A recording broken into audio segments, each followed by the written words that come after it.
დილომშვიდობისა დღეს 21 მარტია, ოთხშაბათი, პირდაპირ ეთერში ერთსულოვნების დილის გადაცემა განთიადი დღევანდელ ეთერს გიორგი მერებაშვილი და ელისაბედ აბულაძე გაუძღობთ, ყველას ბედნიერ და წარმატებულ დღეს გისურვებთ. დილომშვიდობისა, დიდი მადლობა რომ ჩვენთან ერთად იწყებთ დღევანდელ დილას. შეგახსენებთ რომ გუშინ საქართველოს საპატრიარქომ ბოლო დროს განვითარებულ მოვლენებთან დაკავშირებით განცხადება გაავრცელა. ჩვენ ამ განცხადების შესახებ სულ რამდენიმე წუთში სტუდიაში ვისაუბრებთ წმინდა მიქაელ მთავარანგელოზის სახელობის ტაძრის წინამძღვართან დეკანოზ ალექსანდრე გალდავასთან. ის უკვე ემზადება თქვენთან შესახვედრად. 21 მარტი ქართული ჟურნალისტიკის დღე არის. ამ თემაზე ჩვენ გვეყოლება სტუმარი, რა თქმა უნდა, ყველას გილოცავთ დღევანდელ დღეს ყველა ჟურნალისტს. თემაზე კი სტუდიაში ისაუბრებს პროფესორი მარინა ვეკუა, რომელიც გახლავთ გურამ მთავარქილაძის სახელობის უნივერსიტეტის ჟურნალისტიკის კათედრის ხელმძღვანელი. დღეს ასევე აღინიშნება მსოფლიო მეთოჯინეთა საერთაშორისო დღე, რომელსაც საქართველოც უერთდება. ჩვენ დღეს გაგაცნობთ ახალგაზრდა ნიჭიერ მეთოჯინეს ბაჩო ცანავას, ის თავისი ნამუშევრებით ჩვენი სტუდიის სტუმარი იქნება. გაბრიელ გოუენი, როუზ ბრუფორდის კოლეჯის სამაგისტრო პროგრამების ხელმძღვანელი საქართველოშია და ის ეცნობა შოთა რუსთაველის სახელობის სახელმწიფო უნივერსიტეტში როგორ მიდის სასწავლო პროცესი. ამასთან დაკავშირებით გაბრიელ გოუენი და გიორგი შაღუტაშვილი რეჟისორი დღეს ჩვენი სტუდიის სტუმრები იქნებიან. ელისაბედ, ვიდრე საეკლესიო კალენდარს გავაცნობდეთ ჩვენს ტელემაყურებელს, შევახსენოთ რომ თქვენ კი ისაუბრეთ წინა გადაცემაში, მაგრამ დღეს 21 მარტს მსოფლიო დაუნის სინდრომის საერთაშორისო დღეს აღნიშნავს, ბუნებრივია ამ დღეს საქართველოც უერთდება სხვადასხვა ღონისძიებით.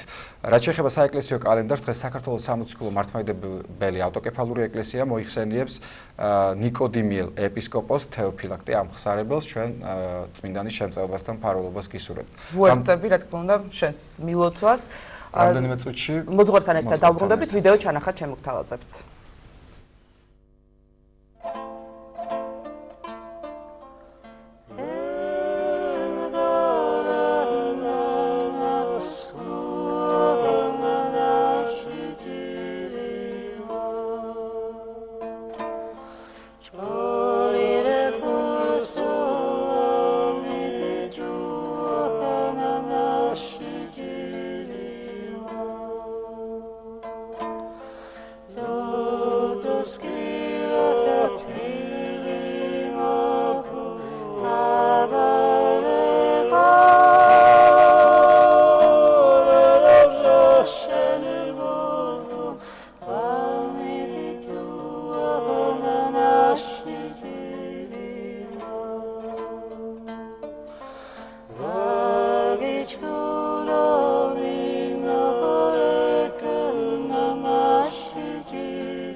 როგორ შეიძლება სულიერი თვალსაზრისით ახსნათ ჩვენ რატომ მოხდა ეს ტრაგედია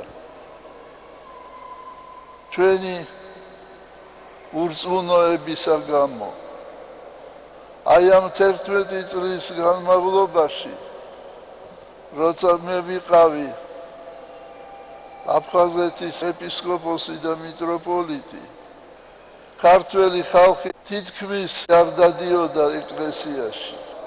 ისინი ამბობდნენ, რომ ჩვენ გვაქვს მანდარინის ბაღები, დიდი სახლები, იმათ მოვლა უნდა და ჩვენ დრო არ გვაქვს ეკლესიაში მოსასვლელად. და ღმერთმა მოგვივლინა ეს ტრაგედია, მაგრამ ჩვენ უნდა გვახსოვდეს, რომ აფხაზეთი და ცხინვალი დაკარგული არ არის და ჩვენ ღვთისმადლით ვიზეიმებთ საქართველოს გამთლიანებას.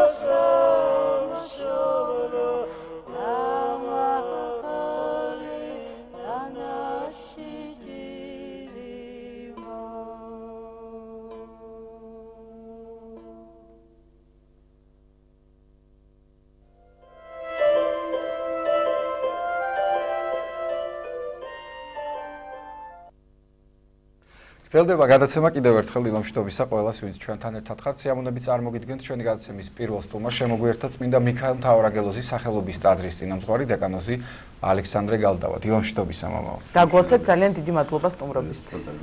მადლობა. მამა ალექსანდრე, ვიდრე ჩვენ საუბარს დავიწყებდეთ თქვენის ნებართვით, გავაცნოთ ან ვისაც ჯერ არ მოусმენია, კიდევ ერთხელ შევახსენოთ განცხადება, რომელიც გუშინ საქართველოს საპატრიარქომ გაავრცელა ბოლო დროს განვითარებულ მოვლენებთან დაკავშირებით და შემდეგ უკვე საინტერესო თქვენი მოსაზრება ამასთან დაკავშირებით. სამწუხაროდ ბოლო დროს კიდევ უფრო გაძლიერდა მორწმუნე საზოგადოების გრძნობების შეურაცხყოფისა და ღვთისგმობის გამოვლინებები. სახეზეა არაერთი შემთხვევა, თუმცა კომპანია აისას და მისი დირექტორის უზნეო თავგასულობა და რუსთავი 2-ის ამა წლის 18 მარტის სიუჟეტი თავისი უტიფრობით, სარკაზმითა და ცინიზმით საზოგადოებისთვის ღია გამოწვევად იქცა. ამას შედეგად მოყვა ცალკეული მოქალაქეების, ქართული მარშის და ზოგიერთი სასულიერო პირის მკვეთრი რეაგირება. ჩვენ მხარს ვერ დაუჭერთ ძალადობრივ ქმედებებს. ამასთან მკვეთრ რეაგირებას ვითხოვთ ხელისუფლებისგან, რომ მორწმუნეთ, იქნება ეს ქრისტიანი, მუსლიმი, იუდეველი თუ სხვა, უსამართლობისა და დაუცველობის განცდა მოეხსნათ. გამოხატვის თავისუფლება წარმოადგენს ფასეულობას, რომელიც დემოკრატიული საზოგადოების განვითარებისა და ადამიანის უფლებების დაცვის ერთ-ერთი მთავარი გარანტია. მაგრამ ხაზგასმით აღნიშნავთ, რომ ამ უფლებით სარგებლობა განუყოფლადაა დაკავშირი პასუხისმგებლობასთან და სხვისი უფლებებისა და თავისუფლების დაცვასთან. ამიტომაც მივმართავთ მორწმუნეთ, ახალგაზრდებს, ინტელიგენციას, არასამთავრობო სექტორს, სახალხო დამცველს და საერთოდ ყველას ძალისხმევა მიმართავ იქითკენ, რომ სახელმწიფომ დროულად უზრუნველყოს რელიგიური გრძნობების სათანადოდ დაცვა, რითაც დაიცავს ქვეყნის სტაბილურობის ერთ-ერთ მთავარ ფაქტორს. შეგახსენებთ, ეს გახლავთ საქართველოს საპატრიარქოს მიერ გავრცელებული განცხადება, რომლის შესახებაც საინტერესოა რა მოსაზრებას გამოთქვავს მამა ალექსანდრე გალდავა. გისმენთ მამაო. დილამშვიდობისა კიდევ ერთხელ. მოგესალმებით, დილამშვიდობის. მართლაც გახშირებულია რაღაც ეს მკრეხელული ღვთისმოებური გამონათქვამები და მოქმედებებიც, ხო, იგივე, აი თქვათ ეს გამოსახულებები რაღაცა უადგილოს. რა უნდა ვთქვათ, არსებობს სხვადასხვა შეხედულება, ვთქვათ, სამართლებრივი, ქრისტიანული და კერძოც ალბათ, ხო? სამართლებრივად აუცილებელია, რომ რეაქცია მოხდეს მასზე, ვინაიდან არ გახშირდეს ეს, იმიტომ რომ ხალხს აქვს განსაკუთრებული სათუთი საკრალური ისტორიული მეხსიერება, რომლის წინაშეც ის ძალიან სათუთო გრძნობებს განიცდის და ძალიან საშიშია აი ესეთი სიხშირე ამ ხალხისგან, ვინაიდან შეიძლება მოხდეს რაღაც გაუთვალისწინებელი წინააღმდეგობები, იმიტომ რომ ესეთი რაღაც შემოტევა, შემდეგ ანტიშემოტევა წინააღმდეგობას იწვევს და ეს ძალას ვისაც რა შეუძლია, იმით იცავს თავს. ამის მაგალითი უკვე არსებობს. ხო, ძალიან ცუდი მაგალითი სამწუხაროდ, რომელიც მართლაც სამწუხარო ქრისტეს სახელით შეიძლება ვთქვათ იძალადო. მაგრამ მეორე მხრივ ისიც უნდა იცოდეს ადამიანმა, რომ ყველა სტანდარტი, რომელიც ვთქვათ სხვადასხვა ქვეყნებში არსებობს, შეიძლება არ იყოს პირდაპირ მისაღების საქართველოსთვის და ქართული ეთნოფსიქიკისთვის, ხო? მაგალითად, ჩვენ არათუ სხვა ქვეყნიდან რაღაც სხვა ქვეყნის სტანდარტი, არამედ შიდა რაღაცა კუთხური განსხვავებებიც ის იმხელა, რომ შეგვიძლია დავინახოთ, რომ ვთქვათ ბარის ხალხი თაში ცოტა სხვანაირად იქცევა, იმიტომ რომ იცი ამ თის ხალხი ცოტა მკაცრია, ნაკლებად ხუმრობს რაღაც თემებზე, ბარში უფრო ხუმრობენ, ხო და ამას ითვალისწინებს ადამიანი, როცა მოგზაურობს ადის თაში, ხო? და ან თუნდაც ანდაზებში თუ ხუმრობებშიც, ხო?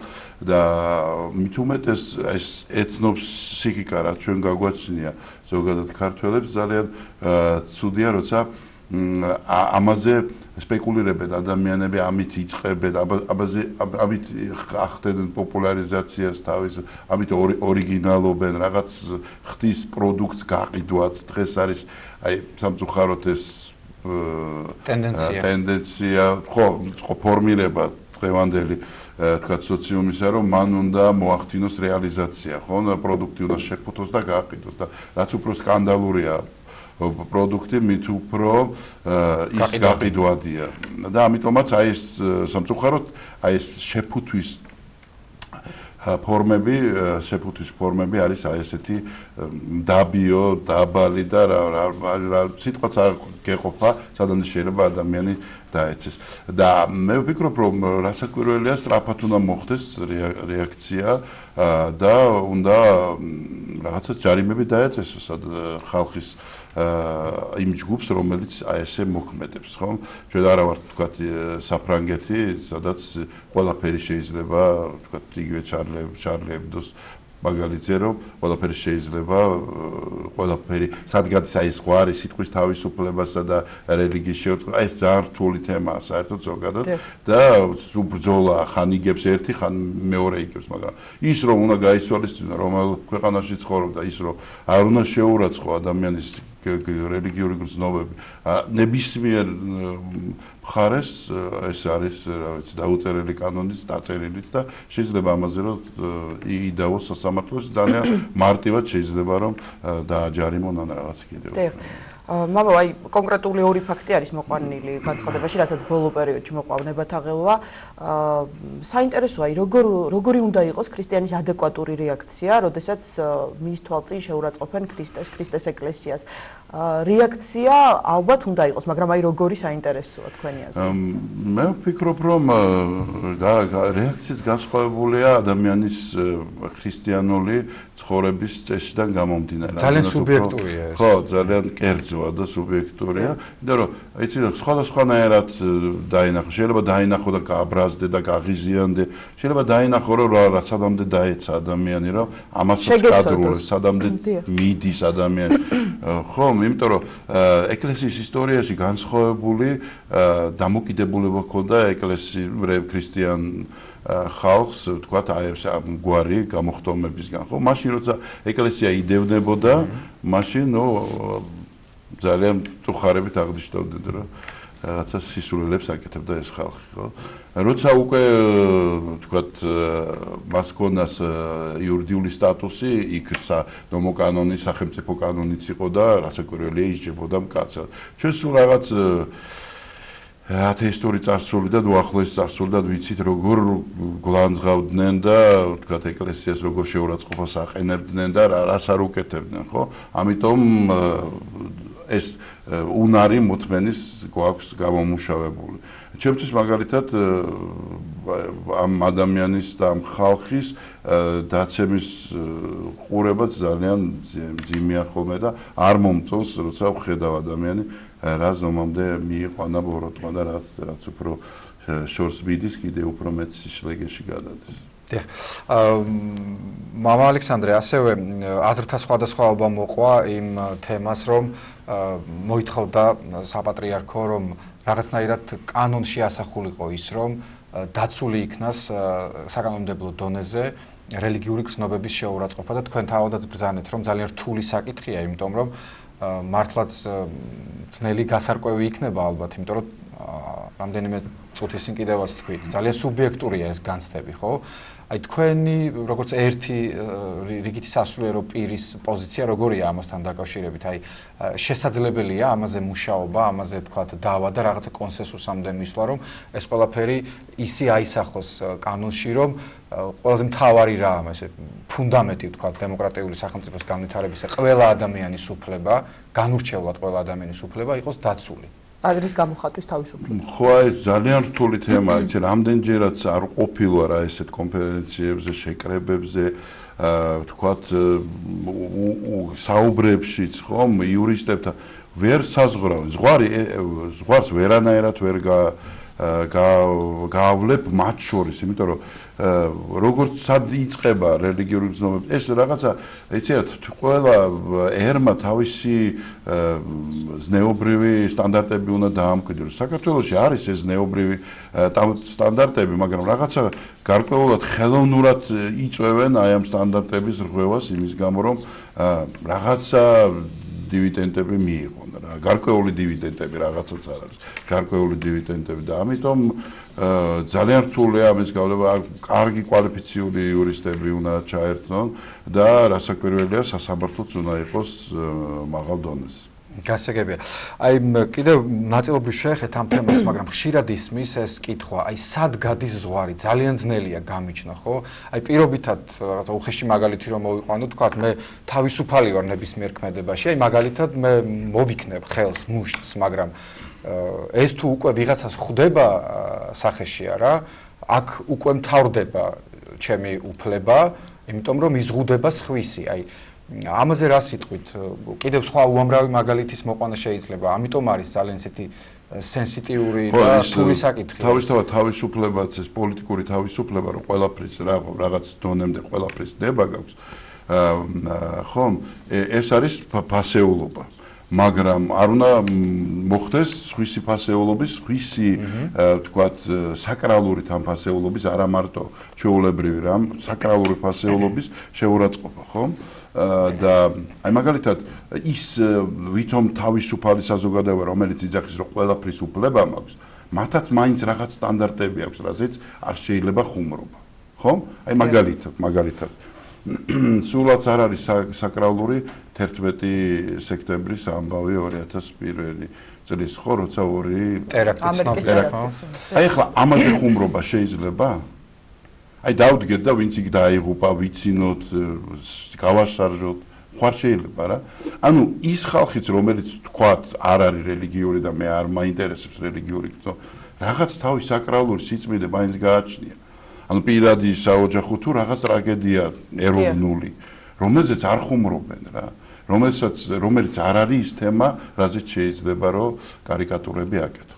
ხო? თუმცა აი იგივე თქვა ჩარლი ებდო ამასაც აკეთებს. ის არც ამას უშინდება და არ აქვს საზღვარი. აი იმ ორგანიზაციას ნამდვილად არ აქვს საზღვარი და რაღაც ეს ფრანგული კულტურა, მე როცა აი ფრანგებს ვესაუბრები, ხოლმე სულ მაინტერესებს, აი როგორ იტევთ ახლა ამ იმას.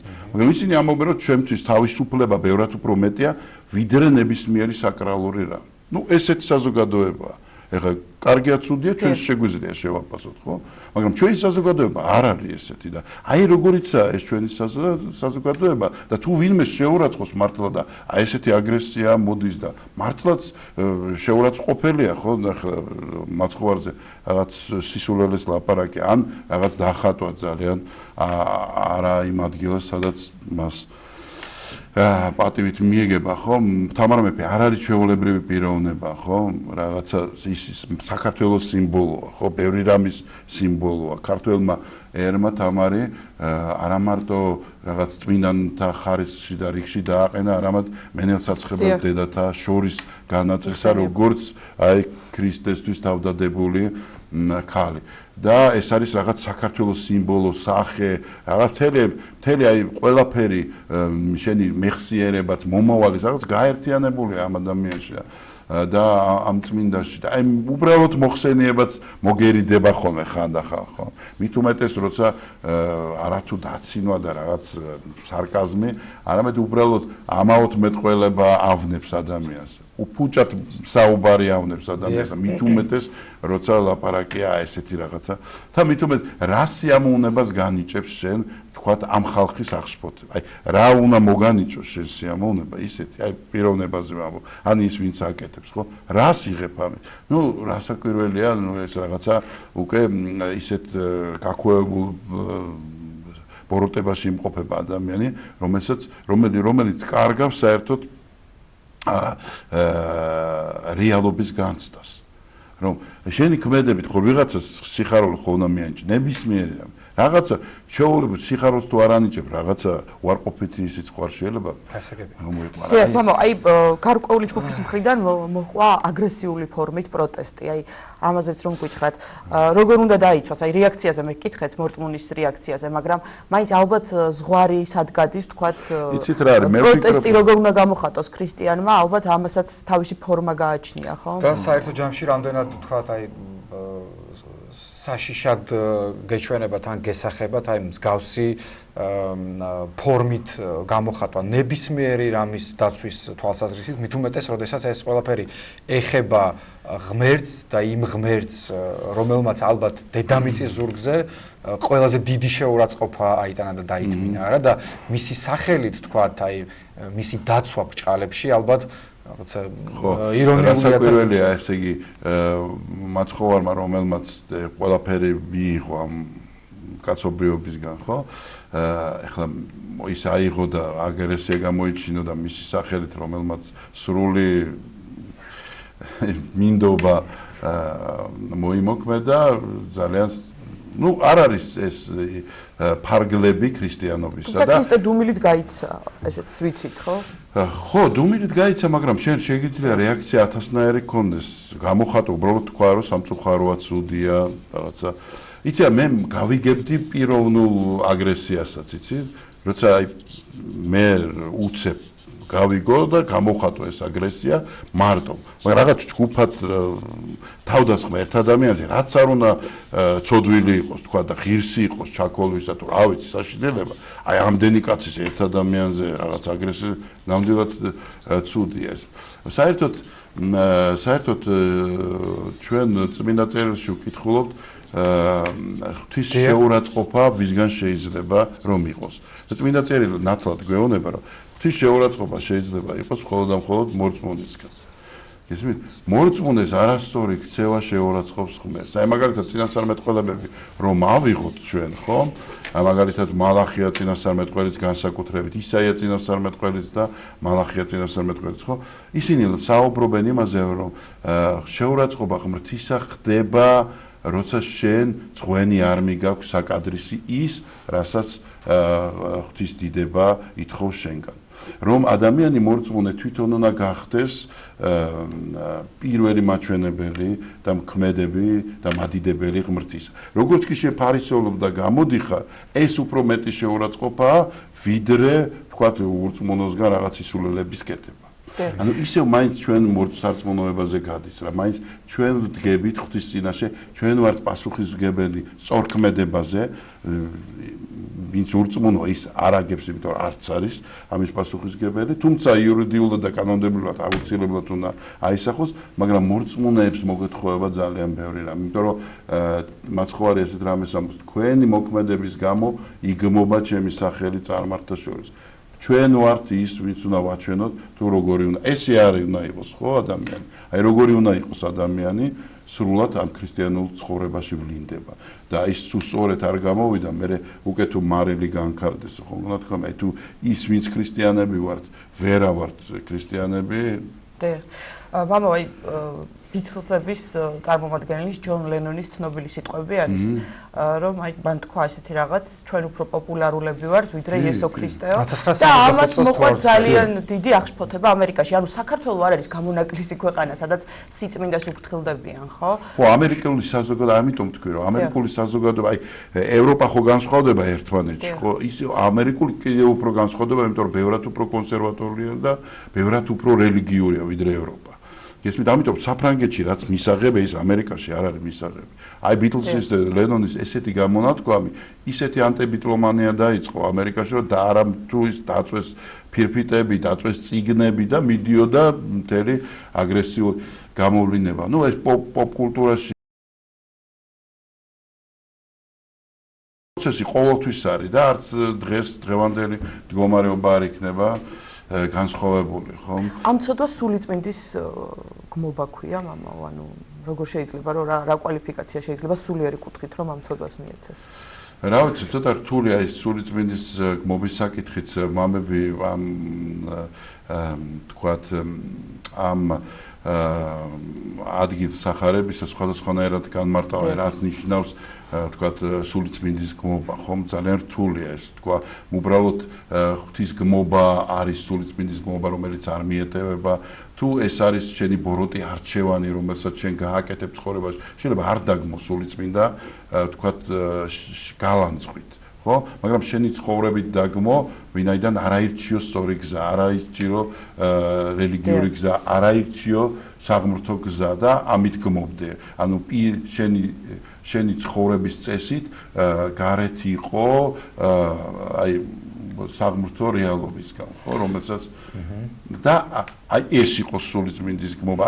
სხვადასხვა მაგალითად თვითკვლელობას გვია კიდევ სულიწმინდის გმობა, როცა შენ უარს ამბობ ღვთისგან აბოძებს სიცოცხლეზე და პატიებაზე. ანუ შენ თავს გაუნუწესებ განაჩენს, რომ მე არ მინდა პატიება. ხო, რეალურად ხო ეს არის. ჩვენ ხო ვინანიებთ არა სიკვდილის წინ და ვნანობთ და ასე შევდივართ ქრისტეს სხეულში. აი ესე არის უარის თქმა და არ შესვლა მის სხეულში, ხო? ანუ ბევრი რამ არის სულიწმინდის გმობაზე, მაგრამ ეხლა ვერ ვიტყვით, რომ ჩვეულებრივი ნებისმიერი გმობაა სულიწმინდის გმობა. თუმცა აქ შეიძლება დაისვას შეკითხვა, ვინ უფრო თქვათ შეურაცხყოფს ღვთის სახელს, კონკრეტულად ერთი რომელიმე ადამიანი, რომელიც რაღაცას იტყვის უფალზე, თუ ის ადამიანები, ვისთვისაც ის ადამიანი, რომელიც თქვათ რაღაც შეიძლება შეეცდა, პირობითად ვამბობ, კონკრეტულ მაგალითზე არ ვსაუბრობ და კიდევ მეორე ღვთის სახელით ჩასაქოლად გაიმეტებს იმ ადამიანს, ვისთვისაც და ყველა ჩვენგანისთვის განურჩევლად, სწორედ ჯვარს ეცვა მაცხოვარი იმისთვის, რომ თითოეული ადამიანის სულია ძვირფასი და თითოეული ადამიანის ცხოვრება არის მისთვის მნიშვნელოვანი. აი აქაც შეიძლება დაისვას შეკითხვა, ვინ უფრო გმობს უფალს, ჯგუფი თუ ერთი კონკრეტული ადამიანი. უფრო კაფეოთ ვიტყვი, რომ აი მთელი წმინდა წერილი ლაპარაკია მორწმუნეებზე, ურწმუნოებზეც საუბარია, მაგრამ მორწმუნეები, აი წინასწარმეტყველები გახსოვთ ალბათ, ხო? წინასწარმეტყველები, რომლებიც ამხელენ თავის ერს, ანუ ისაია წინასწარმეტყველი მოდის და ამხელს მისმინე ისრაელო, აი შენ ესე მოიქეცე, ესე მოიქეცე, ესე მოიქეცე, ესე მოიქე და შეურაცხყოფ ღვთის სახელი. ანუ ღვთის სახელს შეურაცხყოფს ღვთის მოყვარული. გესმით? იმას მიმართავს. აი მალახია წინასწარმეტყველი თქვი, განაჩენი ესე იწყება მალახია წინასწარმეტყველი, განაჩენი ისრაელს. იმიტომ რომ შენ შესაწირავი არა წმინდა მომიტანე, ამიტომ შენ ხარ შეურაცხყოფელი ღვთისა. აი ჩვენშიც, აი მაგალითად, აი მალახია წინასწარმეტყველის კონტექსტი რომ გამოვიტანოთ თანამედროვე ცხოვრებაში რა იქნება, იცი? მე როცა ღმერთს რაღაცას ვწირავ ეკლესიაში მიმაქვს და ის საუკეთესო არ არის. ანუ სკამი, ლამაზი და კარგი კი არ მემაქვს, არამედ გატეხილი მიმაქვს, იმიტომ რომ აღარ მჭირდება. ეს არის შეურაცხყოფა ღვთისა. ხალიჩა როცა მიგებს, რომელიც ამომწვარია და ჭუჭყიანია, გესმის, ეს არის შეურაცხყოფა ღმრთისა. აი, გაგახსენეთ პირველ ძღვენს, ხო? რატო დაიწუნა კაინის და აბელის? ხო, რატო დაიწუნა კაინის? იმიტომ დაიწუნა, რომ არ იყო საუკეთესო. აბელმა კი საუკეთესო შეეცდა. აი, მან საუკეთესო შეეცდა. ანუ ეს ძღვენი ხო უბრალოდ ჩუქება ხო არ არის, არა, ეს არის ძღვენი რა. შენი გულის ნაწილი, რას აძლევ ღმერთს? ღმერთს უნდა შენი წმინდათა წმინდა. საუკეთესო. რისთვის უნდა ეს საუკეთესო? იმიტომ ამ საუკეთესოში ვლინდება შენი დამოკიდებულება ღვთისადმი. შენ რამდენ დროს შემომწირავ მე, რამდენად ძვირფას საჩუქარს მაჩუქ ჩვეულებრივ ადამიანურ დონეზე, ხომ? იმით გებულობ მე, როგორ გიყვავა მე. შემოგწირეთ მცირე დრო და გთხოვთ, რომ ლოცვის შემდეგ კვლავ ერთად დავბრუნდეთ პირდაპირ ეთერში და განვაგრძოთ საუბარი. 9 საათია უკვე ვეღარ გადავაცელთ. ერთად აღვასრულოთ 7 გზის ლოცვა 9 საათზე. დეკანოზი ალექსანდრე გალდავა განაგრძობს ჩვენთან ერთად საუბარს ლოცვის შემდეგ.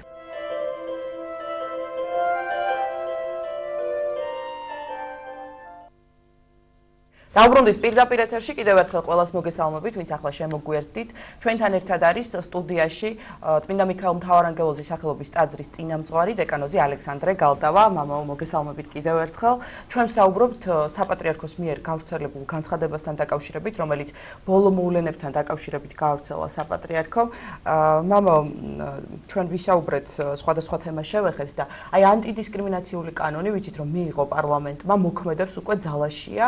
რამდენად მოქმედებს ის ჩვენ თქვათ მორწმუნეებზე, ვისი უფლებებიც ახლა ამ მოვლენებიდან გამომდინარე შეილახა და რამდენად უნდა ვრცელდებოდეს, თქვენ როგორ ფიქრობთ? ვრცელდება ალბათ, ვინაიდან ეს უკვე ძალაშია მოქმედებს და ოღონდ ვიღაცამ უნდა შეიტანოს, ვიღაცამ უნდა უჩივლოს ამას და უნდა იყოს შესაბამისი თქვათ ან არასამთავრობოები, რომლებთვისაც ეს მორწმუნე არასამთავრობო. ან მორწმუნე თქვათ მრევლისგან, ვიღაცისგან ხონდა დაეწეროს, ვინც შეურაცხყოფილია ამჯერად, ხო და უნდა შეიტანოს და უჩივლოს და დარწმუნებული ვარ გაიმარჯვებს, იმიტომ რომ აშკარად იყო საშინელი სიტყვები ნათქვამი. აი ისაზე არის საუბარი განცხადებაში. მე თქვენთან შესახვედრად როდესაც ვემზადებოდი, მაშინ გავიგე ამ კომპანიის საქმიანობის შესახებ, თუმცა ალბათ ბევრი ტელემაყურებელი შეიძლება იყოს ჩემ მდგომარეობაში. რა სიტყვის თქვენ გაქვთ წარმოდგენა, რატომ არის ხაზგასმული და აქცენტი გაკეთებული ამ კომპანიაზე, რა საქმიანობს ის? Ну, ჩასახვის საწინააღმდეგო ციმებს უშვებს ხომ და ამის გამო იქ არის დახატული ქართლის დედა, რაღაც თამარ მეფე ამაზე ხო ვისაუბრეთ, რომ ესეც შეურაცხყოფელია, გასაკვირველია და აქ იურისტებმა უნდა თქვან, როგორ შეიძლება რომ თქვათ უჩივლო და გადაახტევინა ჯარიმა და ასე შემდეგ. ანუ ჩვენ სამართლებრივ სახელმწიფოში თქვათ თუ იურიდიულად მიუდგები სამართლებრივ სახელმწიფოში კანონებით ესაუბრები თქვათ კანონის დამრღვევს. მეტი ძალის გამოყენების უფლება მხოლოდ და მხოლოდ აქვს სახელმწიფოს. მორჩა და დაჯარიმების უფლებაც და ასე შემდეგ. თუმცა მამა, როდესაც ადამიანის უფლებების დაცვაზე ვსაუბრობ, თითქოს და ორმაგ სტანდარტთან გვაქვს საქმე. იმიტომ რომ აი მაგალითად წარმოვიდგინოთ ასეთი ფაქტი, რომ სხვა აღმსარებლობის, სხვა კონფესიის მიმართ გაკეთებული იყო ასეთი განცხადება. არასამთავრობოების მხრიდან ატყდებოდა მართლაც დიდი ამბავი, მე დარწმუნებული ვარ ამაში. არასამთავრობოების მხრიდან ამ კონკრეტულ ფაქტებს რეაქცია ყოველ შემთხვევაში მე არ მსმენია რომ მოყოლოდა. ხო, აი ჩვენი არასამთავრობოები არა ორმაგად, არამედ ერთი სტანდარტი აქვს, რომ ტრადიცია, ეკლესია, აი ეს ღირებულებები, რასაც ქართული აი ესე სოფხედელობა ქვია, ამის საწინააღმდეგოდ იმოქმედა.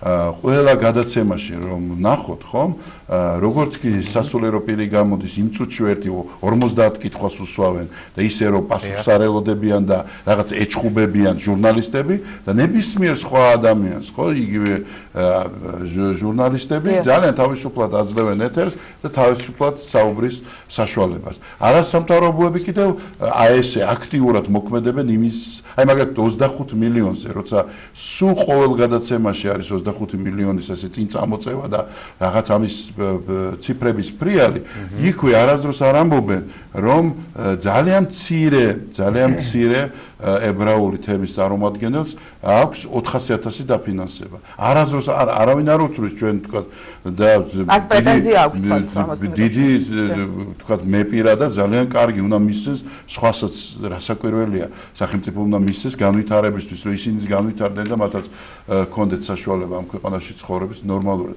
მაგრამ რატო არასდროს არ ამბობ, რომ აი მცირე თემს, რომელსაც რომ დაურიგო თითო-თითოს, ხო, ძალიან დიდი ფული და ფულადი გამოუვათ რა ჰონორარი მხოლოდ და მხოლოდ გადაცემით, არაფრის გაკეთებით, ხო? იმდენად დიდია ფული და მცირედი წარმომადგენლობა აქვს თითოეული ამ თქვათ რელიგიური მიმდინარეობისა, ხო? ანუ ძალიან დიდი სხვაობაა, მაგალითად იგივე სომხურ სამოციქულო ეკლესიაზე ბევრად უფრო მეტი აქვს თქვათ რიცხობრივად თუ შეაფარდებ, ვიდრე ჩვენ საქართველოს დედა ეკლესიას, ხო? მაგრამ არასდროს არავის არ უთქვავს, ხო? მაგრამ იცი რა ვფიქრობ მე, რომ ჩვენ გვჭირდება, აი მაგალითად მე თქვენ გვჭირდება მრევლი ბევრად უფრო აქტიური. არა Facebook-ში აქტიურობით, არა ლანძღვაგინებით, არამედ ხატების გაზიარებით და ასე შემდეგ. რაღაცა აი ესეთი, არამედ სპეციალისტები, რომლებიც ამ საქმეებით, რომლებიც თავიანთი არასამთავრობოები ექნებიან, ისინი გამოვლენ, ისინი იტყვიან სათქმელს და არა თქვათ ჩვენ, ხო? მაგალითად სასულიერო პირები ან ეკლესიას დაჭირდება ამხელა არის ეს ტენდენცია უკვე კი არის, როგორ არა არიან ახალგაზრდები, რომლებიც მათ კარგად იციან, რომლებიც სპეციალისტები არიან ამ საქმის და თვითონ ქმნიან არასამთავრობოებს, რომელიც თქვათ ეძებს და პოულობს თქვათ აი ესეთ ნაკლოვანებებს ყველა ხო არ ჩანს ყოველთვის არა უამრავ თქვათ ტელეგადაცემა და საგაზეთო პუბლიკაცია თუ მედია ინტერნეტ საშუალებები სადაც ეს ხდება რა ამიტომაც აი მრევლის აქტიურობაა საჭირო ამ ხრივ რომ სპეციალისტები გაიზარდონ და უფრო კარგად დაიცვან თავისი იდეა და ეკლესია და ტრადიცია დიდი მადლობა, რომ იყავით ჩვენთან ერთად და გამოეხმაურეთ, როგორც უკვე უთხარით ჩვენს ტელემაყურებელს, საქართველოს საპატრიარქოს მიერ გავრცელებულ ბოლო დროს განვითარებულ მოვლენებთან დაკავშირებულ განცხადებას. სტუდიაში საუბრობდა წმინდა მიქაელ მთავარანგელოზის სახელობის ტაძრის წინამძღვარი დეკანოზი ალექსანდრე გალდავა. განვაგრძობთ გადაცემას. Განვაგრძობთ გადაცემას მოსწავლე ახალგაზრდობის სასახლის ანსამბლს სიმი 30 წლიანი ისტორია აქვს ანსამბლის მოღვაწეობის შესახებ ია ტიგინაშვილი ვრცლად კი ამბობთ.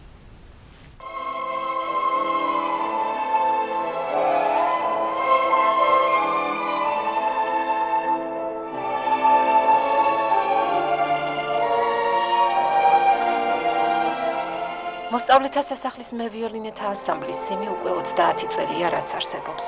ანსამბლის უცვლელი ხელმძღვანელი ამ სასახლეში აღზრდილი, გოგონათა ანსამბლ მზიურის ყოფილი წევრი, ამჟამად თბილისის სიმფონიური ორკესტრის წევრი ელენე ცარციძეა.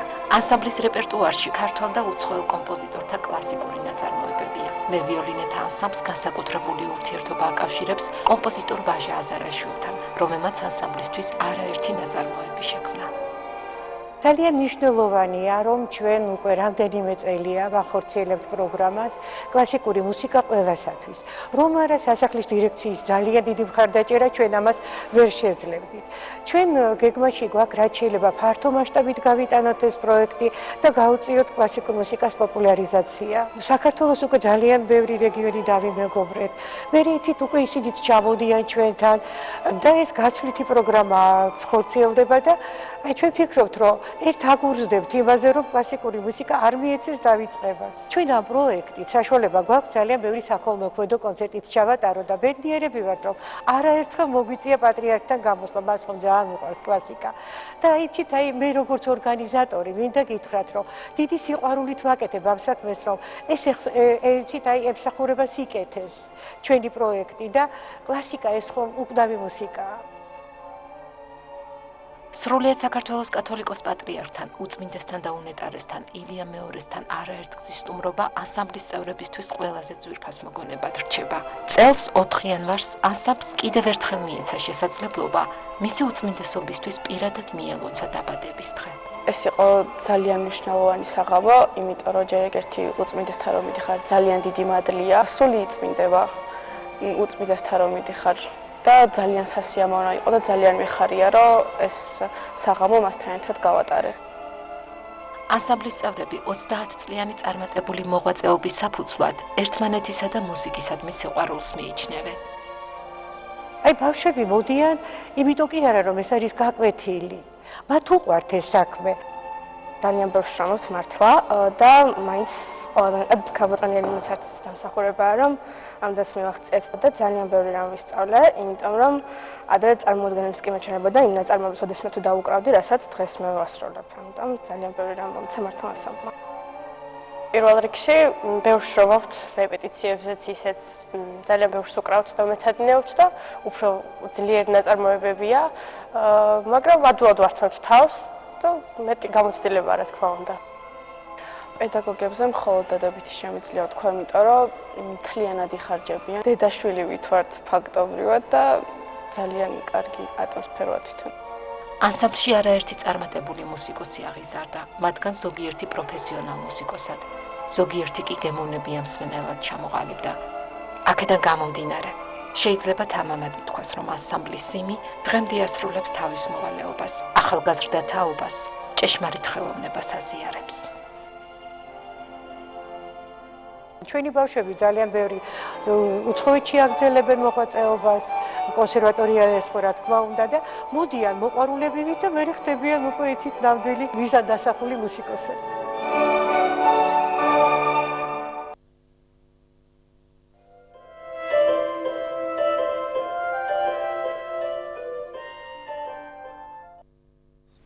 დავბრუნდით პირდაპირ ეთერში, მოგესალმებით ყველას, ვინც ახლა შემოგვერთდით, შემოგვერთა სტუმარი, ასევე პროფესორი მარინა ვეკუა, რომელიც გახლავთ გურამ თავართქილაძის უნივერსიტეტის ჟურნალისტიკის კათედრის ხელმძღვანელი. დილამშვიდობისა, ქალბატონო მარინა. გილოცავთ დღევანდელ დღეს. თქვენც მადლობა. დღეს 21 მარტს ქართული ჟურნალისტიკის დღე აღინიშნება. რა თქმა უნდა, ყველას ულოცავთ, ყველა ჟურნალისტს. ქალბატონო მარინა, როდის და რატომ დაწესდა ეს თარიღი?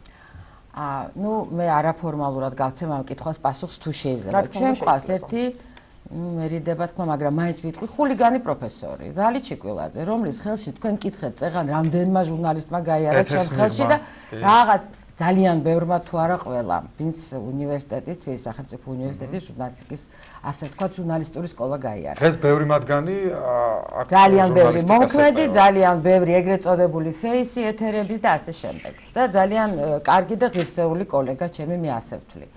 და აი თქვენ წარმოიდგინეთ 92 წელია, ეს ძალიან ცუდი ბნელი, ასე შემდეგ წლები და ქალბატონი დალი შედის ლექციაზე. მანამდე ჟურნალისტიკის დღე, როგორც პრესის დღე ერქვა, აღინიშნებოდა 5 მაისს, მე საბჭოთა პერიოდს გულისხმობ და ეს იყო გაზეთ პრავდის დაარსების დღე. მაგრამ 92 წელია უკვე დეკლარირებულია დამოუკიდებლობა და ქალბატონი დალი შედის აუდიტორიაში და სტუდენტებს აი ესე რაღაცა ცოტა ნიშნის მოგებით ეკითხება, აბა მარტი მოდის, მერე აპრილი და მაისი, ისევ პრავდის დღე აღნიშნოთ. აუხსნა მოკლედ სტუდენტებს ვითარება, რა თქმა უნდა, მაშინდელმა სტუდენტობამ, როგორც მე ვთვლი, ყველა თაობის სტუდენტობა უნივერსიტეტის ყოველთვის ავანგარდში იყო და არის და ვფიქრობ, რომ დარჩება და მჯერა ამისი, ყველა მნიშვნელოვანი მოვლენის. მოკლედ სტუდენტებმა დაწერეს წერილი, რომელიც გამოქვეყნდა იმდროინდელ ლიტერატურულ საქართველოში, თხოვნით, რომ აღინიშნოს ქართული ჟურნალისტიკის დღე, მაშინ, როდესაც დაარსდა და პირველად გამოვიდა კავკასიაში, სხვათა შორის, მშობლიურ ენაზე, პირველი ქართული გაზეთი, საქართველოს გაზეთი ერქვა მას. იყო მოგზალებული კვირაში ერთხელ გარკვეული, ეხა კრიტიკული თვალით თუ შევხედავთ, ბევრი რაღაცა შეიძლება რაღაც ამიტიც კი მოგვეჩვენოს, ეხლა ამაზე არ არის ლაპარაკი. ყოველ შემთხვევაში, აი ასეთი საჯარო მიმართვა გაკეთდა სტუდენტების მხრიდან. რა თქმა უნდა, უნივერსიტეტი იყო ინიციატორი, მისი იმდროინდელი პროფესურა, რა თქმა უნდა, სტუდენტები როგორც მოგახსენეთ. ამას დაუჭირა ძალიან აქტიურად ხარი იმდროინდელმა ჟურნალისტთა კავშირმა, რომელიც დღესაც არსებობს და დღეს სხვათა შორის ღონისძიება აქვს, ამ საათზე აი ამ დღეს მიუძღვნეს. გაინტერესებდა რა ფორმით უერთდება, თქვათ, მე ამაზეც რომ და დავასრულებ ერთი ფრაზით და მთავრობამ მიიღო დადგენილება იმ 92 წელს, რომ აი ძველი სტილით 8 მარტი და ახალი სტილით 21 მარტი იყო დაბადების დღე, როგორც გითხარით, პირველი ქართული გაზეთის და აი ასე დაფუძნდა ეს დღე. მას შემდეგ ხან აღინიშნება ისე ფართოდ, აქტიურად, ხმაურიანად, ხან რაღაც წელს როგორ გვაქვს საქმე, აღინიშნება? მე ვიცი, რომ ჩემს უნივერსიტეტში, სადაც ახლა ვარ, ჩვენ გვაქვს დაგეგმილი გარკვეული ღონისძიება ქართლის უნივერსიტეტში. მე ვიცი, რომ ჟურნალისტთა კავშირი 3 საათზე გარკვეულ ღონისძიებას აწყობს და ალბათ Facebook-ი რაღაცა აქტიურად გამოეხმაურება ამას, როგორც ყველა მნიშვნელოვან მოვლენას. ღონისძიებას, თქვენი უნივერსიტეტის ღონისძიებას რა შეეხება? როგორ ღონისძიებას გეკმავთ? სტუდენტები და პროფესურა, კოლეგა უნივერსიტეტები, სადაც არიან ჟურნალისტიკის მიმართულებები, ეხა ხან სკოლა ქვია, ხან ფაკულტეტი ქვია, ხან ძირითადად ეს არის პროგრამული მიმართულება, ასე რომ ჩვენ გაერთიანებულად ვჭობთ იმ პრობლემებზე, რაც ზოგადად ჟურნალისტურ განათლებას უდგას წინ. და რა პრობლემებია ეს? რა გამოწვევების წინაშე დგას?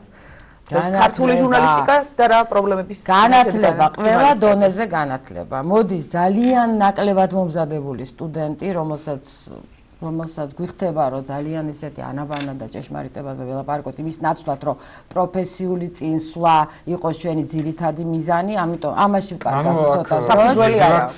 საგანმანათლებლო აუცილებლად მივდივართ და მივალთ, ვიდრე განათლება. თუმცა ეს ბავშვები ხომ აბარებენ უნივერსიტეტში, ანუ ხომ მოდიან? უნივერსიტეტში არა, აბარებენ ეროვნულ გამოცდას. ანუ არის ისეთი ბარიერი, რასაც ლახავენ. გასაგებად, ანუ ამდენად არის და მარტივი არის გადამახვა. როგორც ჩანს, იმიტომ რომ მე შემიძლია ვიმსჯელო მხოლოდ იმ სტუდენტების დონით, მომზადების, განათლების დონით, ვინც მოდის ჩვენთან უნივერსიტეტებში და მე არა ვარ გამონაკლისი. მე უნივერსიტეტის სახელით ლაპარაკობ ხა, იმიტომ რომ ყველა ჩემი კოლეგა ამბობს იგივეს, რომ დონე არის ძალიან საგანგაშო. სამწუხაროდ. რა თქმა უნდა, ვარსკვლავები რაღაცები ჩდებიან, იზრდებიან, იხვეწებიან და ეს ყველაფერი არის, მაგრამ ანუ სკოლიდან მოდის სკოლა, აუცილებლად. სამწუხაროა. ბუნებრივია ჟურნალისტიკა მხოლოდ არ მოიცავს, თქვათ, ტელევიზიას, თუმცა მაინც ალბათ განსაკუთრებით ბოლო პერიოდში, ხო, ნაკლებად უფრო ალბათ ეცნობიან ჟურნალ გაზეთებს. მაინც ყველაზე დიდი ყურადღება არის მიპყრობილი მედიისკენ, ხო, ტელევიზიისკენ. აი, რამდენად უწყობს თქვათ საქართველოში არსებული თანამედროვე თქვათ ეს როგორ თქვა, ყველაზე პოპულარული თქვათ ტელევიზიები, აი საზოგადო საერთო გლობალურ გამოწვევებს ფერს. იცით რა, დინამიკა რამდენად ესე მიდის ფული და შეკითხვა დასვით თქვენ, მაგრამ ძალიან მნიშვნელოვანი. ნუ მე ვერ გეტყვი რომ ტელევიზია უწყობს ან აფერხებს. მაგრამ მე ვფიქრობ, რომ ტელევიზიაში რომ მივიდეს მეტად კარგად, უფრო კარგად მომზადებული სტუდენტი, რომელიც უკვე გარკვეულია რაღაცეებში, ის ტელევიზია, რა თქმა უნდა, თავის სარედაქციო ფარგლების ფარგალში და პოლიტიკის ფარგლებში მოაქცევს ამ თავის თანამშრომელს და მე ვფიქრობ, რომ ის, რა თქმა უნდა, კარგი პროფესიონალი იქნება და ამას გაამჟღავნებს. მაგრამ ვაირო ტელევიზიებშიც მიდიან და რატო ღებულობენ, ალბათ იმიტომ, რომ ისეთ პროფესიონალებს, ვინც ძალიან უხეშ შეცდომებს უშვებს. ენობრივი თვალსაზრისით? არა, ელეჩკა ახვლედიანის მობილურ ტელეფონს რო ეძებს ჟურნალისტი და ჩამაწერინე თუ ამბობს, ეს კატასტროფა. ანუ ეს ნამდვილი ამბავია. ეს ცნობილი ფაქტია, მაგრამ ცოტა ვერ დავიჯერე, რომ მართლა იკითხა, რომ მოდი გაზვიადებულად ჩავთვალოთ, მაგრამ მსგავსი რაღაცა შეიძლება მე რო ვეკითხები სტუდენტს, რატომ ყვითლდება ფოთოლი, მე პასუხობს, რომ შემოდგომა დგება ფოტოსინთეზის წარმოდგენა არ აქვს, სიტყვაც არ გაუგია. აი აქედან მიდის ეს ყველაფერი.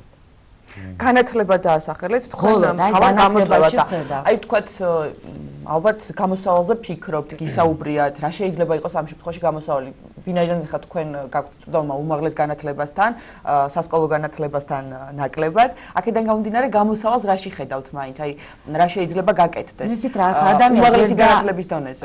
ადამიანს ვერ დააძალებ, რომ მოდი გადაშალე წიგნი, გადაშლე წიგნს და რაღაცა სხვა. აი მე მაგალითად ეხლა ვკითხულობ ერთ საგანს, რომელიც შედარებით ჩემს ახალია კულტურის გაშუქება მედიაში. ვეხვეწები ფილმები ნახეთ თქო. ვერდი არ გაუგიათ, იმიტომ რომ აიდა იყო მესამე პრემიერა, რომელიც მაგალითად თბილისში დაიდგა, კაიროს, მილანის შემდეგ. მაგალითად მოდილიანი არ გაუგიათ. არ ვიცი, შეიძლება არ უნდა გაიგოთ. არ ვიცი, უკვე აღარ მაქვს ამაზე პასუხი და ვეხვეწები 10 ფილმი ნახეთ. დაწყებული ვერდი და დამთავრებული რეზო ლაღიძით, ხო შეიძლება. აი ეს გვიჭირს. არ ვიცი უკვე როგორ მიუდგეთ, მაგრამ აი ესეთი ტენდენციაა თითქოს, რომ აი ზოგადი განათლება არ არის იმდენად საჭირო.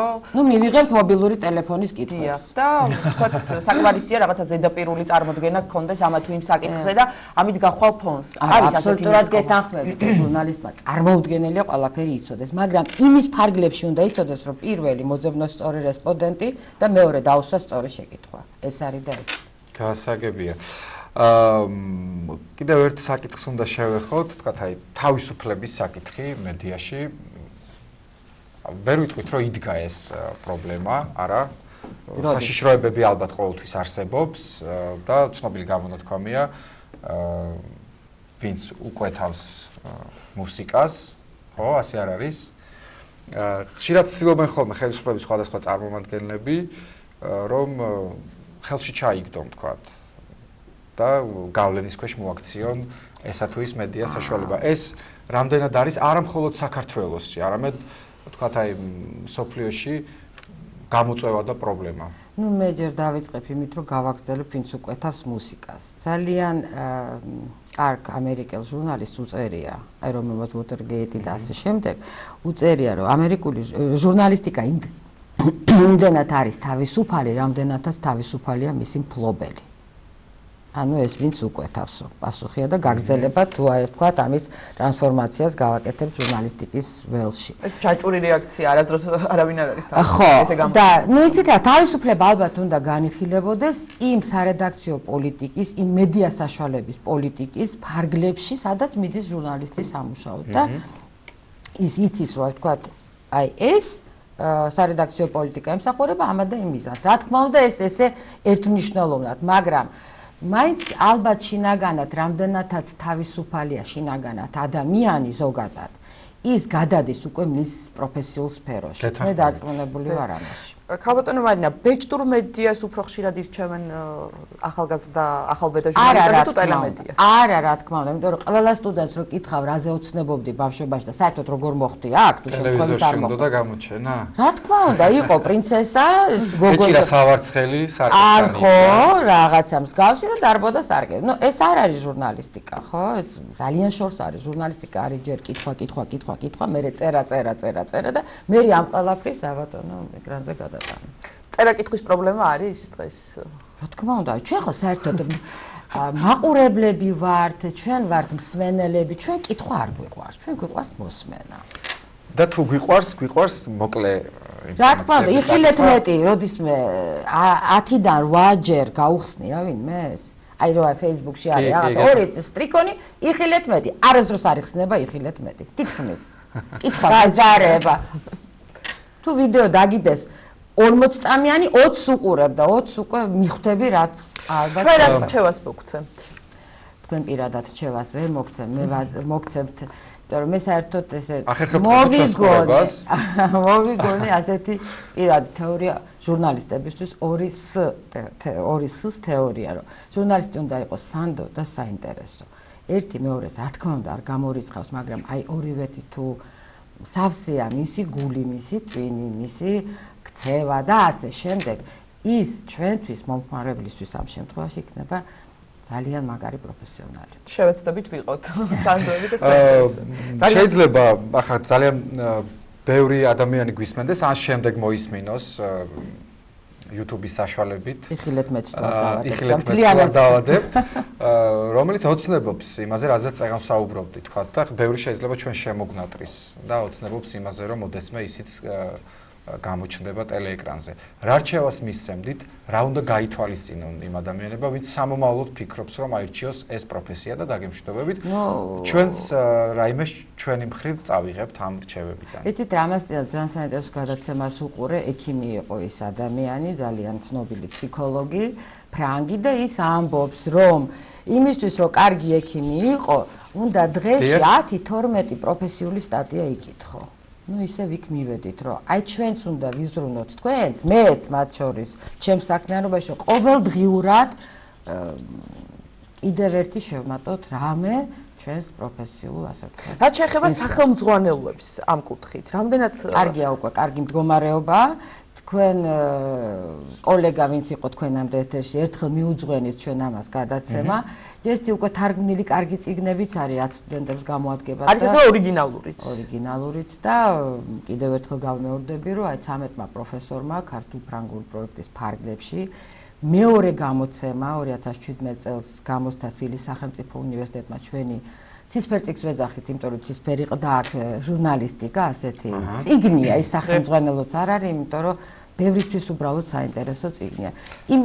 იმით ხელმძღვანელობენ დღეს ჩვენი პროფესორები და სტუდენტები. დიდი მადლობა წარმატებებს გისურვებთ და გილოცავთ კიდევ ერთხელ ასევე ჩვენც. ჩვენ კი შევახსენებთ ტელემაყურებელს, რომ ქართული ჟურნალისტიკის დღესთან დაკავშირებით ერთსულოვნება 21 საათსა და 30 წუთზე წარმოგიდგენთ თამარ თაგვაძის საავტორო გადაცემას ეპოქის სახელები, რომელიც ცნობილი პუბლიცისტის, დროების რედაქტორის სერგეი მესხის ცხოვრებასა და მოღვაწეობას ეძღვნება. გადაცემის სტუმარია პროფესორი დალით შეკვილაძე. შეგახსენებთ, გადაცემის ნახვა შეგიძლიათ 21 საათსა და 30 წუთზე ერთსულოვნების ეთერში. ვაგრძელებთ გადაცემას, ვიდეო ჩანახა შემოგთავაზებთ და დავბრუნდებით შემდეგ სტუმართან ერთად. დროებით.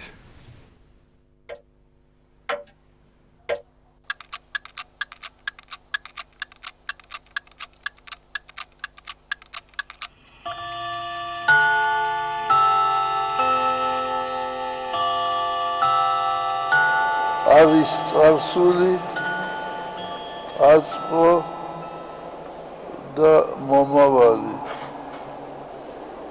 და უფრო სწორად რომ ვთქვათ, არის წარსული და მომავალი. იმიტომ რომ აწმყო იმ წამს დადადის წარსულში.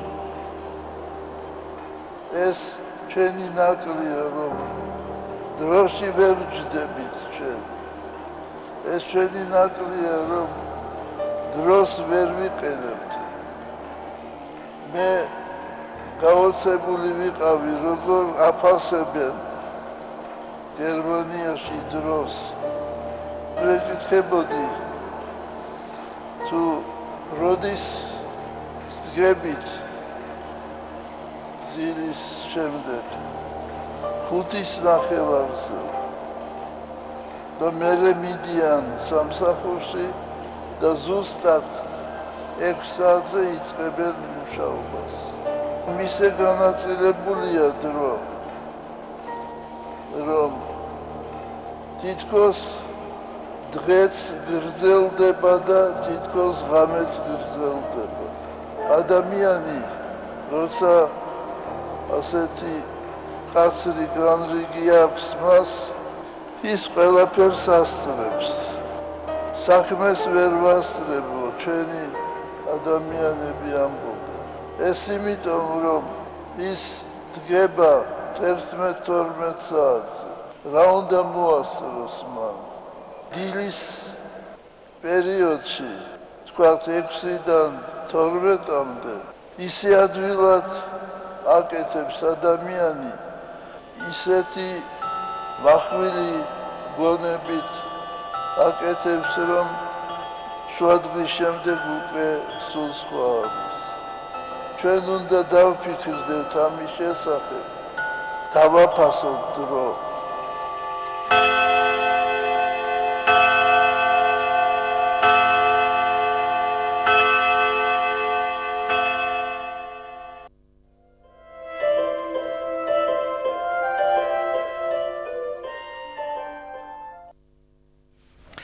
გრძელდება გადაცემა, კიდევ ერთხელ დილამშვიდობისა ყველას, ვინც ჩვენთან ერთად ხართ. სტუდიაში წარმოდგენილია საკმაოდ საინტერესო თოჯინები, ნამუშევრები, ალბათ მიხვდით თუ როგორ განვაგრძობთ ჩვენ საუბარს სტუმართან ერთად. მანამდე ვიდრე მას წარმოგიდგენდეთ, შეგახსენებთ, რომ ყოველი წლის 21 მარტს მსოფლიოში და მათ შორის საქართველოში აღინიშნება მეთოჯინეთა საერთაშორისო დღე. დღეს გაგაცნობთ ახალგაზრდა ნიჭიერ ქართველ მეთოჯინეს ბაჩო ცანავას, რომელიც ჩვენი სტუდიის სტუმარია. დილამშვიდობისა ბაჩო. დილამშვიდობის, დიდი მადლობა მოწვევისათვის და ვისარგებლობ ეთერით და ყველა მეთოჯინეს მიულოცავ პროფესიულ დღეს. დღევანდელ დღეს ბევრი მოვლენა აღინიშნება, ისე დაემთხვა. სოფლიოში. გულოცავთ ჩვენც ასევე, რა თქმა უნდა, ვუერთდებით. დიდი მადლობა. საინტერესოა, ვიდრე თქვა თქვენ შემოქმედებაზე ვისაუბრებდეთ, როგორ უერთდება, რა ფორმით აღნიშნავს საქართველოს, როგორც უკვე თქვით, სოფლიოში აღინიშნება ეს დღე. თქვენ რა ფორმით ხართ ქართველი მეთოჯინეები ჩართული ამაში? დღეს გამოფენა გაიმართება 11 საათიდან იქნება საღამოს 7 საათამდე თოჯინების თეატრში. იქნება სხვადასხვა სპექტაკლები, წარმოდგენები და ჩვენ მეთოჯინეები ესეთ გამოფენით მიულოცავთ ერთმანეთს პროფესიულ დღეს. ასევე აღინიშნება სოფლიოში სხვადასხვა გამოფენებით, სპექტაკლებით და ასე შემდეგ.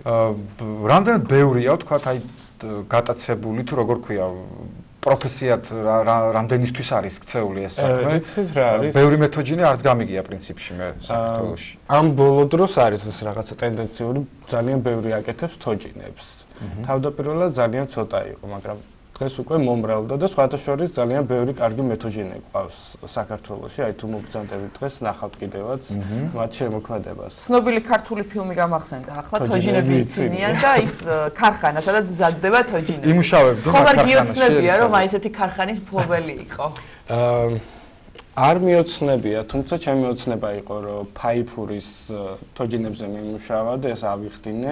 იტალიაში ვსწავლობდი და იქ ვაკეთებდი ფაიფურის თოჯინებს და ეს ერთგვარი დახვეწაც მოახდინა ჩემ ნამუშევრებში, ასე ვთქვათ.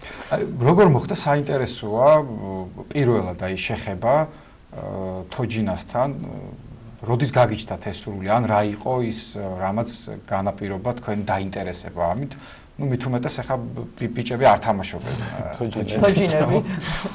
იცი რა, აი სრულიად შემთხვევით მოხდა ეს რაღაცა თაბაშირით პლასტილინით გამოვწერწე ფიგურა, რომელსაც არც სახე ჰქონდა და არც დახვეწილი იყო. თუმცა რაღაც ესე დინამიური იყო, მოძრაობაში იყო და ყველა დამთვალიერებელს, სტუმრებს ძალიან მოწონდა. და ეს იყო სტიმული იმის, რომ მე ნელ-ნელა ვაკეთებდი. სხვადასხვა შორის თავიდან ვაკეთებდი პლასტილინისგან და დღეში რამდენიმეჯერ ვშლიდი, გავაკეთებდი ახალ ნამუშევარს.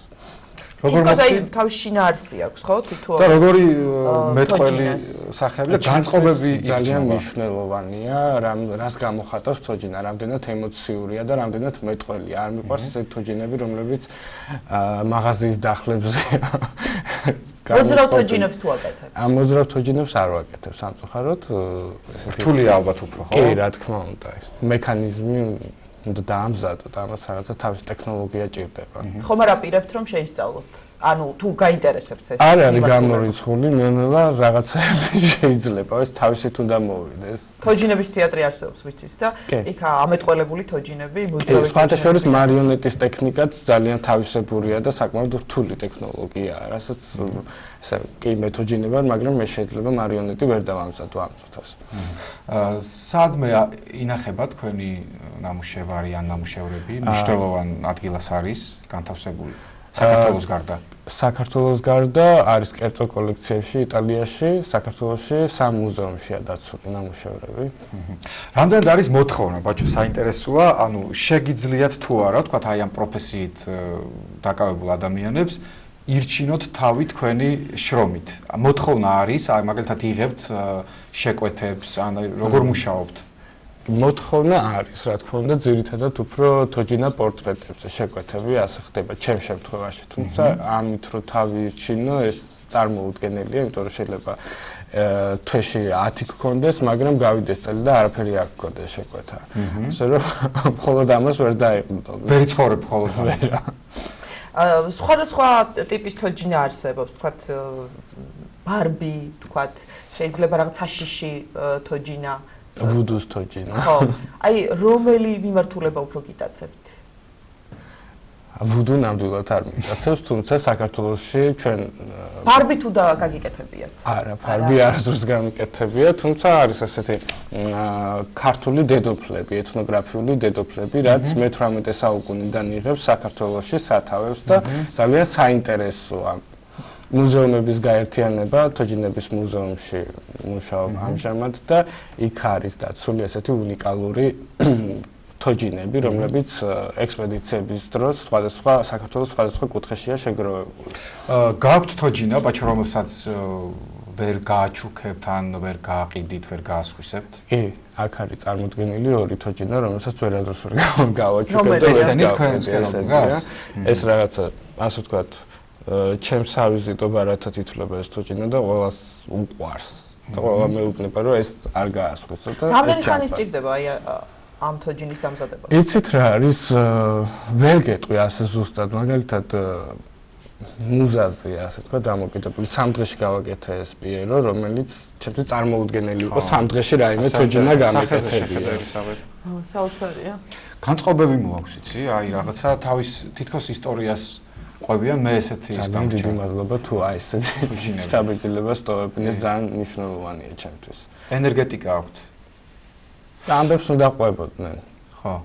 მასალა საინტერესოა, თქვით რომ როგორ დაიწყეთ, თქვათ რაღაცა მასალა ჩაგივარდათ ხელში. ეხლა მე მგონი სხვადასხვა მასალით არის ეს. სხვადასხვა მასალა, ეს არის კერამიკა, ეს ცვილი და ეს არის ფიმო, თანამედროვე მასალა, რომელიც საზღვარგარეთიდან შემოდის და მსოფლიოს ყველა მეთოჯინე იყენებს ამ მასალას, რაც უფრო ესეთი ცოცხალ ფაქტურას იძლევა.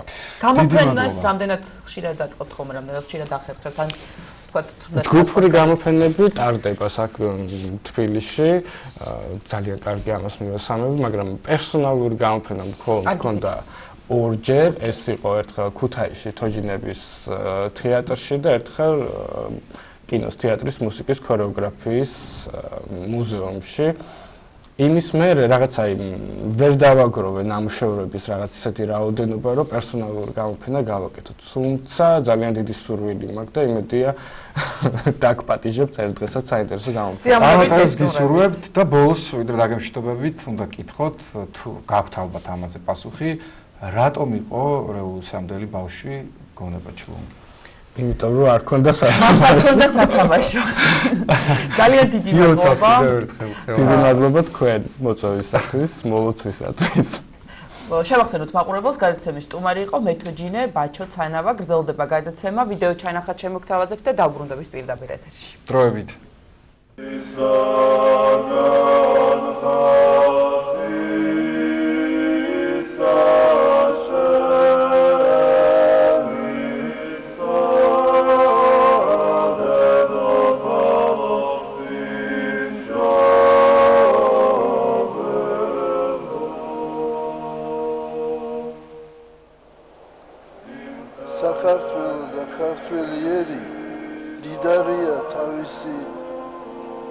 ეროვნული ფასეულობით, თავისი სულიერი ფასეულობით.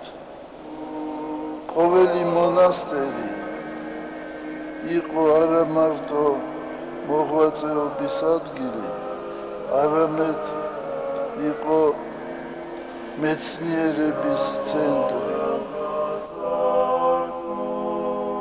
იწერებოდა ორიგინალური ნაშრომები. პეტრიწონის მონასტერში, სატრაპეზოში იყვნენ მოხატული ანტიკური ფილოსოფოსები. დავით აღმაშენებელმა როცა გახსნა გელათის აკადემია, თქვა რომ ეს უნდა იყოს ახალი ათენი თავისი მეცნიერებით და მეორე იერუსალიმი თავისი სულიერებით.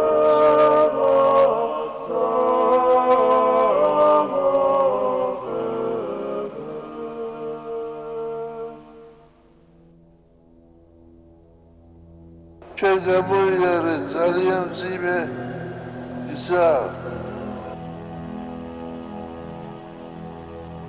ჩვენ გახსოვთ, როგორ იდევნებოდა ეკლესია.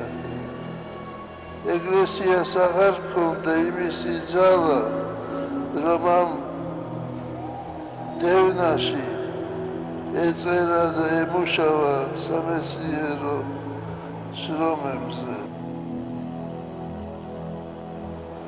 და ამიტომ აი ეკლესიის საქმეს ჩვენი დიდი მეცნიერები აკეთებდნენ და თუ მეცნიერება დაეცემა საქართველოში, თვითონ ქართველი ხალხის დაეცემა.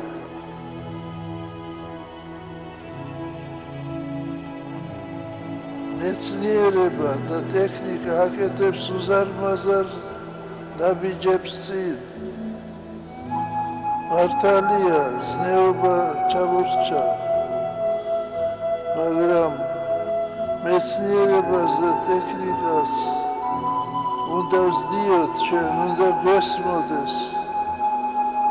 სად მიდის, სად მიჰყავს ხალხი. ცოდნა და მეცნიერება უნდა დაემკვიდროს სარწმუნოებაზე. ადამიანი თუ განათლებულია, ის მეტ პასუხისმგებლობას გრძნობს ღვთის წინაშე, სამშობლოს წინაშე, ოჯახის წინაშე. მხოლოდ მორწმუნე ადამიანი არის მონა ღვთისა და მორწმუნე და ცოდნე ადამიანი, განათლებული ადამიანი არის მეგობარი ღვთისა.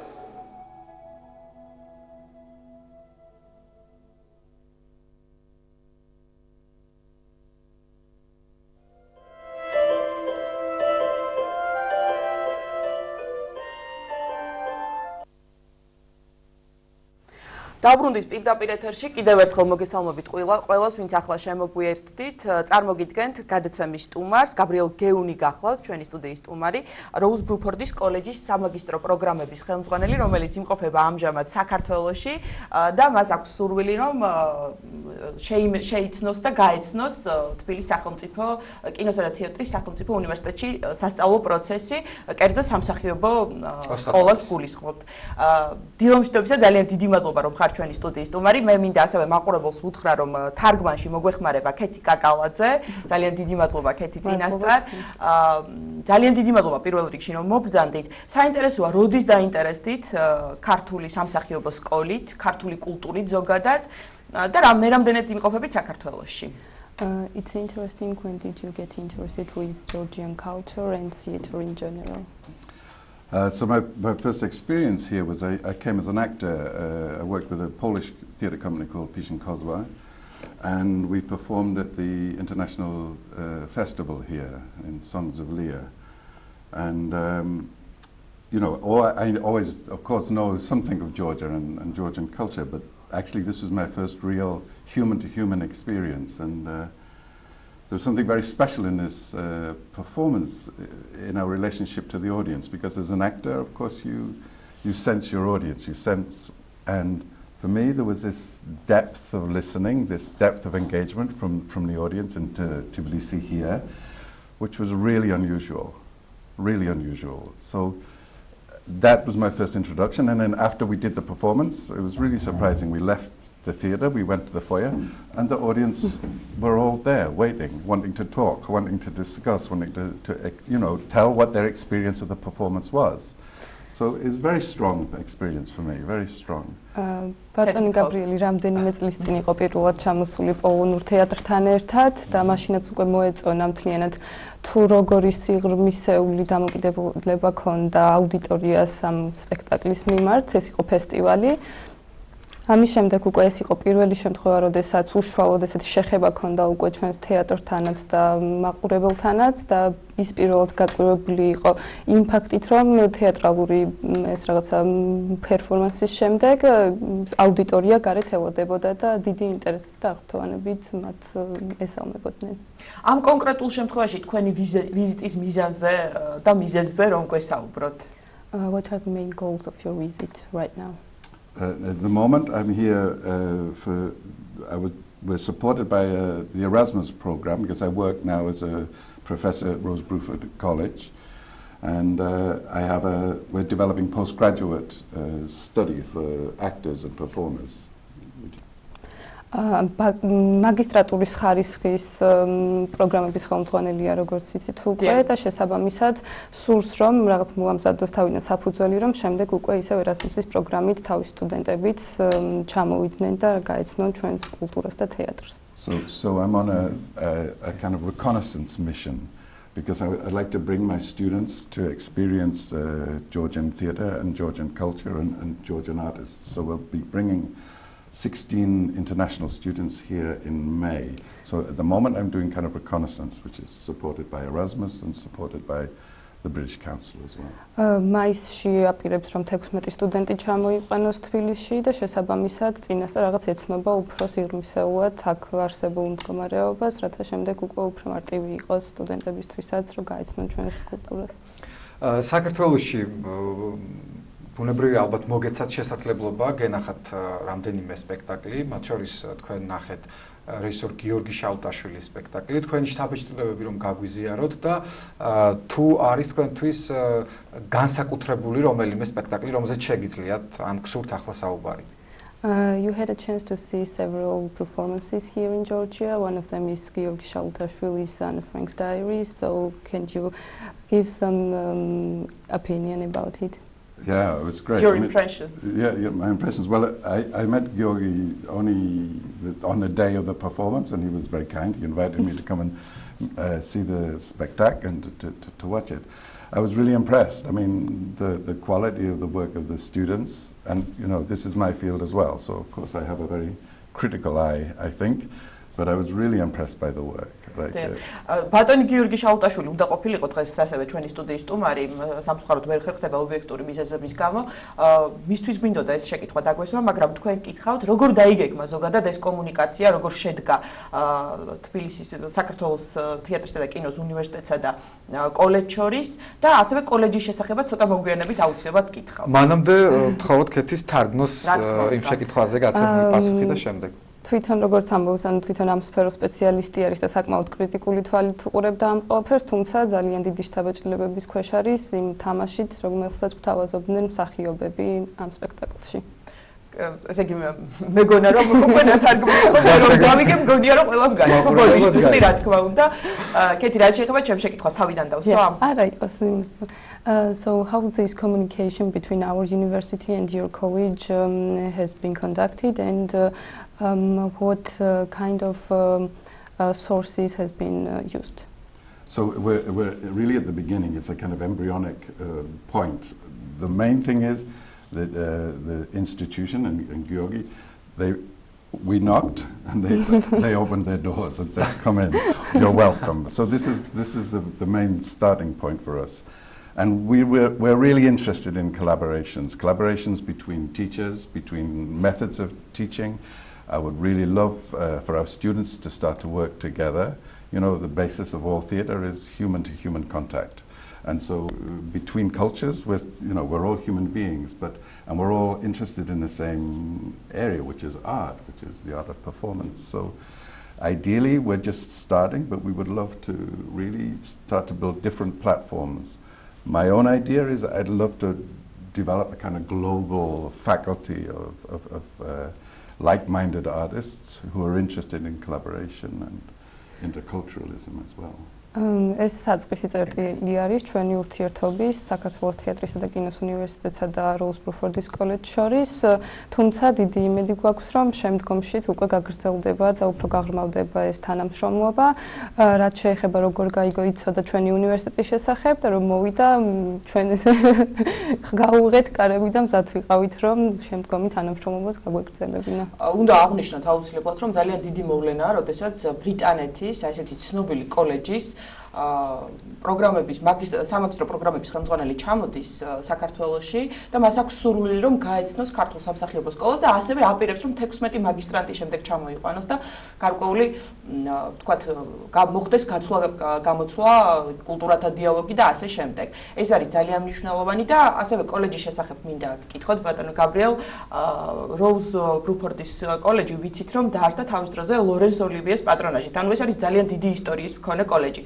შეგიძლიათ უფრო მეტი გითხრათ კოლეჯის შესახებ? What can you tell about the Rose Bruford College? It's so Bruford was started in I think it's the 1950s, and Rose Bruford, she was a very famous, in a way, a kind of artistic entrepreneur, and a great humanist as well. And she started a college that was basically there to develop actors, performer actors, but actors also who could be teachers. So it was very unusual at the time that she understood that performance and acting was in some way a skill set which was very, very useful for teachers. And that's how the college began. And since then it's become more and more kind of professional conservatoire. We have undergraduate programs in performance, but also we have undergraduate programs in technical arts as well. And my job is to develop postgraduate international postgraduate programs as we go. So it's a professional theatre and technical conservatoire now in London. 1950-იანი წლებიდან როუზ ბრუფორდმა უკვე რაღაც იდეით დაიწყო ამ კოლეჯის მშენებლობა, ასე რომ თქვათ, ის ცდილობდა რომ ისეთი სპეციალისტები გამოსულიყვნენ, რომლებიც არა მხოლოდ სამსახიობო სფეროში იქნებოდნენ, არამედ უკვე შემდგომში მასწავლებლის როლსაც შეითავსებდნენ. მათ აქვთ ბაკალავრის დონეზე როგორც სამსახიობო, ასევე ტექნიკური კუთხით სხვადასხვა პროგრამები და ასევე მაგისტრატურის პროგრამები ამ თუ აპირებთ რომ შემდგომ უკვე ქართველი სტუდენტები წაიყვანოთ და გააცნოთ როუზ ბრუფორდში როგორ მიდის სასწავლო პროცესი? Is there a chance that Georgian students will go in Rose Bruford College one day? Yeah, absolutely. So the part of the Erasmus program is to allow this mobility between students and between teachers. So we have a connection here with TAFU, of course, we're just beginning. We also have a connection with the Ilia University here. And I'm very happy and honored to say that we were also welcomed into the State Rustaveli Theatre by Robert Stura the other day, and he's also invited us to engage with him. But Roberti premierისთვის ემზადება და ალბათ დაპატიჟებს სპექტაკლზე. He will have a premiere soon. Yeah, I saw his rehearsal the other day, so I was very excited. მაგრამ გადაუთანებთ მაყურებელს.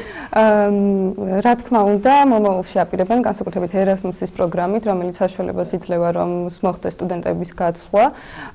ასევე მათ კონტაქტი აქვთ ილიას სახელმწიფო უნივერსიტეტთან და რუსთაველის თეატრთანაც და შესაბამისად შემდგომი თანამშრომლობა შეიძლება რომ გაგრძელდეს ამ კუთხით. რა არის ის, რაც ყველაზე მეტად გაინტერესებს ქართულ სამსახიობო სკოლაში? ან უკვე რამაც ყველაზე მეტად და გაინტერესათ, რა არის ის განსხვავებული, ვთქვათ, რასთანაც შესაძლოა აქამდე არ გქონოდათ შეხება? What are some unique and different things which you may have seen first time here? There are many. The principal thing I want to say, because of course I come as a teacher and as a director and as an actor, but my experience is, you know, when we bring students here, it's important for us not to be somehow tourists, you know. So we have to find a way of engaging with Georgian artists and Georgian culture. And one of the really significant things I find is when I come to Georgia is I'm never left on the outside. In fact, when I come to Georgia, everybody says, come in, come in, come into the theater, come into our singing, come into our family, come in. And this is, I never experienced, I've traveled all over the world, but I've never experienced the openness of heart and the honesty. So as an artist and as a theater maker, this is really strong for me and really exciting, I think, for the students to see this kind of sense of welcome, this sense of inclusion, actually.